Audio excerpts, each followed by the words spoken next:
घोडबंदर मार्गावर सलग दुसऱ्या दिवशी देखील आता वाहतूक कोंडी झालेली आहे। कामासाठी निघालेले चाकरमानी वाहतूक कोंडीमध्ये अडकले।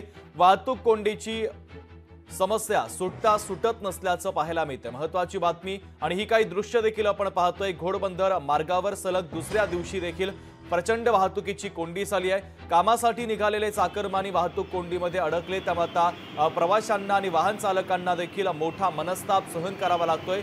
वाहतूक कोंडीची समस्या काही सुटत नाही।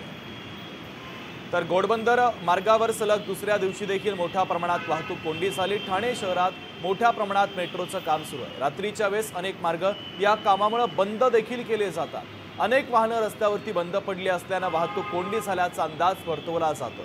या वाहतूक कोंडीचा आढावा घेतला आमचे प्रतिनिधी शुभम कोळी यांनी। पाहूया। सध्या मी आता आहे मुंबई नाशिक महामार्गावरती। या ठिकाणी आपण पाहिल्यानं सलग दुसऱ्या दिवशी जे आहे ते वाहतूक कोंडीचा सामना जो आहे तो वाहन चालकांना करावा लागतोय। ही दृश्य आपण पाहत आहोत। यामध्ये ठाण्याहून थेट मुंबईला जोडणारा हा रस्ता आहे, हा मार्ग आहे आणि या मार्गावरती आज सलग दुसऱ्या दिवशी देखील मोठ्या प्रमाणात वाहतूक कोंडी जी आहे ती झालेली आहे। ठाणे शहरामध्ये अनेक वाहनं जे आहेत ते बंद पडल्याने ही वाहतूक कोंडी झाल्याचा अंदाज एकंदरीत वर्तवला जात आहे।